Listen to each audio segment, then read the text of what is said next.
We're talking about the tree preservation action of aeration and decompaction. The root collar excavation has given us clues as to what you're going to be faced with in the critical root zone of each tree. Are the roots that you're seeing from that tree, or are they from the competitors around it? And we've seen examples of both that we're going to be able to demonstrate for you.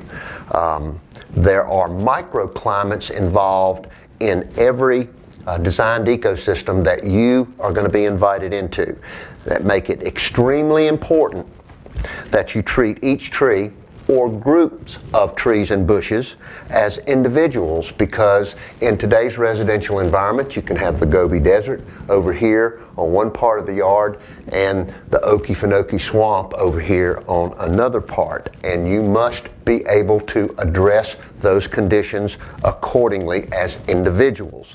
And so you'll find some of all of the bad three with lots of shades of gray in between. Covered and smothered root collars, volcano mulching, competition in the critical root zone, and bad advice that they've gotten from so-called qualified experts.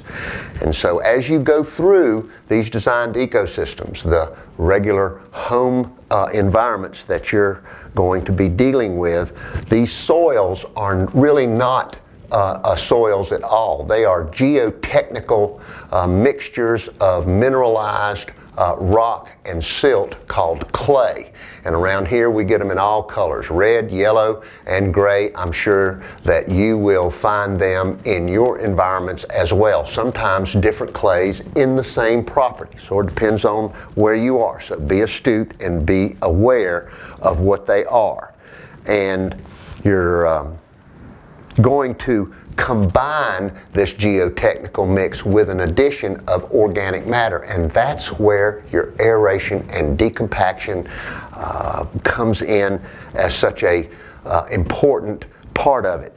You may combine your root collar excavation with a newly planted 2 or 3 year old tree by doing the root collar, the aeration and decompaction, and incorporation of mulch to form topsoil all in one action. And you must be able to describe these actions to your homeowner in an intelligent way.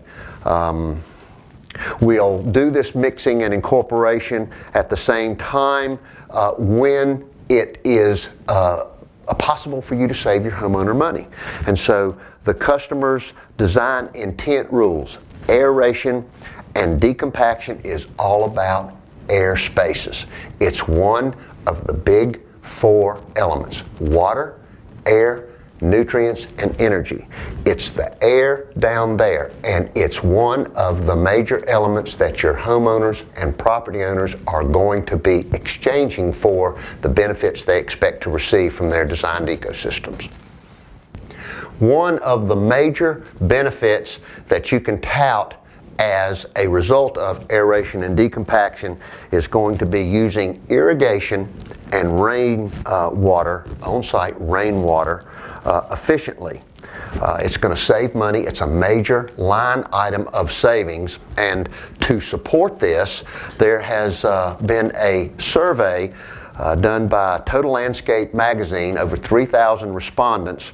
65.7% of these survey respondents said that they see increased water restrictions in their future, and 83% of them said that it is important to be green and environmentally conscientious. When you do root collar excavations, aeration decompaction, and the topsoiling, which we've seen incorporated as a part of this process, you are speaking to these trends by combining the top water-saving techniques on the market today. And they are very simply proper mulching, turf reduction, hear me say natural area and balancing the natural areas of big trees, plant groupings, hear me say the bad 3, over competition in the critical root zone, Water collection, and this is not just rain barrels, we're talking about using your trenching techniques to guide drainage water into the critical root zones of trees where the trees can become a utility for your property. And of course, low water use plants, and this is an important aspect of many of our western environments out in Arizona and other places that have very, very critical water shortages, and they're creating landscapes where less water is required. All of those are important.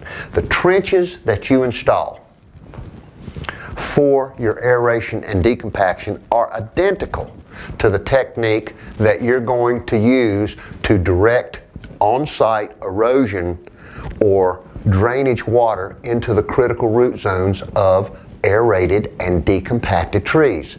We have had experiences where we had major drainage problems with water draining into the backyard and flooding that have been solved by simply opening up the ground and making it possible for the trees to soak that water up.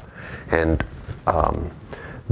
combining what we refer to as the three major groups of design principles: soil, tree, and management-based strategies, making connections between the property owners and their ecosystems using the Cheap to Keep tree and landscape protocol is what this is all about.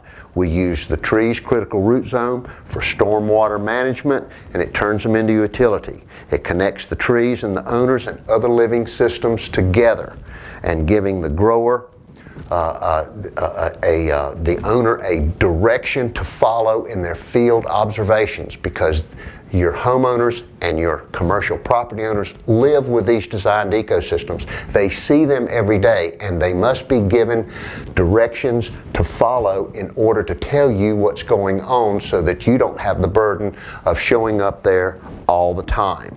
And our TPAs are a perfect example of this when used as a part of our 10-step protocol.